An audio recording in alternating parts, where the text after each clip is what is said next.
Os devoradores de almas. A cidade de Três Rios sempre foi conhecida por sua tranquilidade e seus habitantes acolhedores. No entanto, nos últimos meses, um mistério sombrio pairava sobre a região.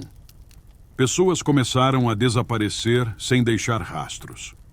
O número de desaparecidos aumentava de forma assustadora, e com ele, os sussurros de que algo maligno estava tomando conta do lugar.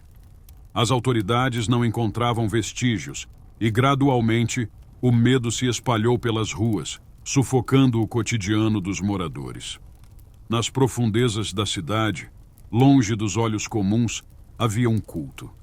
Um grupo seleto, formado por figuras influentes e respeitadas, que se reunia em um casarão isolado, escondido no meio de uma floresta densa.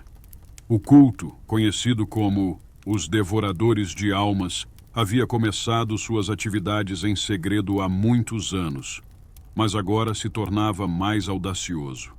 Eles realizavam rituais macabros e sacrifícios humanos em honra a entidades antigas, criaturas que viviam no limiar entre os mundos, sempre à espreita, esperando para devorar as almas dos incautos.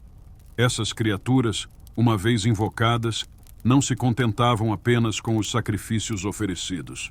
Sua fome era insaciável, e alimentadas pelas almas das vítimas, começaram a se espalhar pela cidade. Invisíveis à maioria, elas vagavam pelas ruas à noite, sugando a essência vital de qualquer pessoa que ousasse sair de casa após o pôr do sol. Aos poucos, a cidade foi tomada por uma sensação de vazio, como se algo muito maior e aterrador estivesse prestes a acontecer. Os cultistas, encantados pelo poder que suas ações despertavam, tornavam-se cada vez mais ousados. Os rituais realizados à meia-noite no subsolo do casarão envolviam símbolos ancestrais e cânticos em uma língua esquecida. As vítimas, escolhidas aleatoriamente, eram levadas para o altar em completo estado de pânico, sem entender o que estava prestes a lhes acontecer. Assim que o sacrifício era concluído, uma sombra disforme, quase impossível de descrever, emergia das profundezas. Seu corpo, feito de trevas pulsantes, parecia devorar a luz ao redor, deixando a escuridão ainda mais sufocante. As almas das vítimas não desapareciam de imediato.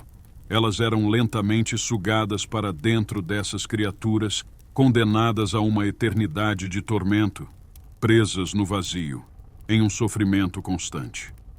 Com o passar dos dias, mais e mais almas eram consumidas, e o poder dos devoradores crescia. Aqueles que cruzavam com essas criaturas sentiam um frio gélido penetrar seus ossos, antes de desaparecerem para sempre. Por mais que os desaparecimentos aumentassem, ninguém parecia ligar os acontecimentos ao culto. Isso porque os membros se escondiam à vista de todos. Médicos, advogados, empresários locais, pessoas acima de qualquer suspeita. Eles estavam por toda parte, observando e planejando o próximo sacrifício. Uma noite, quando a lua cheia estava no auge, o culto se preparava para seu ritual mais importante.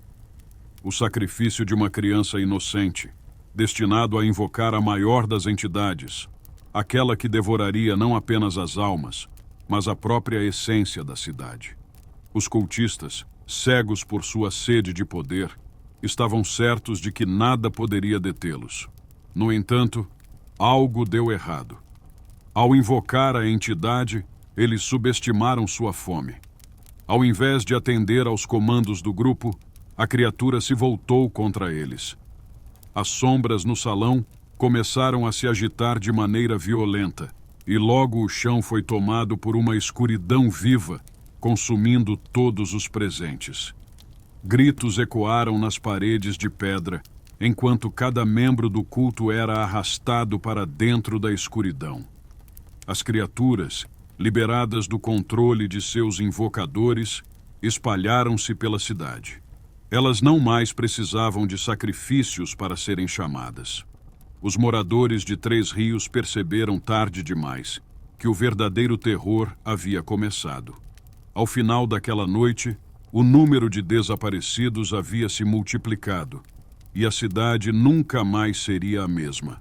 Na manhã seguinte, o casarão foi encontrado vazio, suas portas escancaradas e nenhum sinal dos corpos ou dos cultistas. As entidades haviam se libertado e no silêncio que pairava sobre Três Rios, ainda se podia ouvir o eco de suas presas sendo devoradas.